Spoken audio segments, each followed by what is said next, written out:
Super താരങ്ങൾക്ക് കൈവിട്ടു പോകുന്ന സൂപ്പർ ഹിറ്റ് ചിത്രങ്ങളെക്കുറിച്ച് മുൻപും ഒരുപാട് ചർച്ചകൾ നടന്നിട്ടുണ്ട്. അതിൽ നമ്മുടെ കുഞ്ചാക്കോ ബോബനും ചില നല്ല സിനിമകൾ നഷ്ടപ്പെട്ടിട്ടുണ്ട്.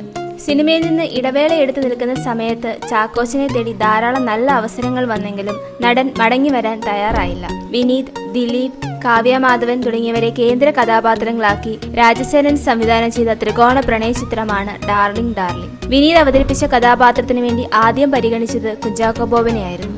ലാൽ ജോസ് ഒരുക്കിയ ക്ലാസ്മേറ്റ് എന്ന ചിത്രത്തിൽ നരേൻ അവതരിപ്പിച്ച കഥാപാത്രത്തിന് വേണ്ടി ആദ്യം പരിഗണിച്ചത് കുഞ്ചാക്കോ ബോബനെയാണെന്ന വാർത്തകൾ നേരത്തെ പുറത്തു വന്നതാണ്. ചാക്കോച്ചൻ സിനിമയിൽ നിന്ന് ഇടവേള എടുക്കാൻ തീരുമാനിച്ച സമയത്തായിരുന്നു ലാൽ ജോസ് ക്ലാസ്മേറ്റിലേക്ക് വിളിച്ചത്. ബിസിനസിന്റെ കാര്യം പറഞ്ഞ് കുഞ്ചാക്കോ ബോബൻ ചിത്രത്തിൽ നിന്നും പിന്മാറുകയായിരുന്നു. കുഞ്ചാക്കോ ബോബൻ വേണ്ടെന്ന് വെച്ച മറ്റൊരു ഹിറ്റ് ചിത്രത്തിലെ കഥാപാത്രം കൂടെ നരേന് ലഭിച്ചിട്ടുണ്ട്. ആ ചിത്രവും സംവിധാനം ചെയ്തത് ലാൽ ജോസ് ആണ്. പൃഥ്വിരാജിനെയും സമൃദ്ധ സുനിലിനെയും ഒക്കെ കേന്ദ്ര കഥാപാത്രങ്ങളാക്കി ലാൽ ജോസ് സംവിധാനം ചെയ്ത അയാളും ഞാനും തമ്മിൽ എന്ന ചിത്രം. ചാക്കോച്ചന്റെ സ്റ്റെപ്പിനെയാണ് നരേൻ എന്ന് പറഞ്ഞാലും തെറ്റില്ല. ദിലീപും മമ്മൂട്ടിയും കേന്ദ്ര കഥാപാത്രങ്ങളായി എത്തിയ കമ്മത്താൻ കമ്മത്ത് എന്ന ചിത്രത്തിലെ ഒരു പ്രധാന വേഷവും കുഞ്ചാക്കോ ബോബനാണ് ഉപേക്ഷിച്ചത്. ഒടുവിൽ അതും തേടിയെത്തിയത് നരേനെ തന്നെ. Entertainment desk, Marunadan Malayali.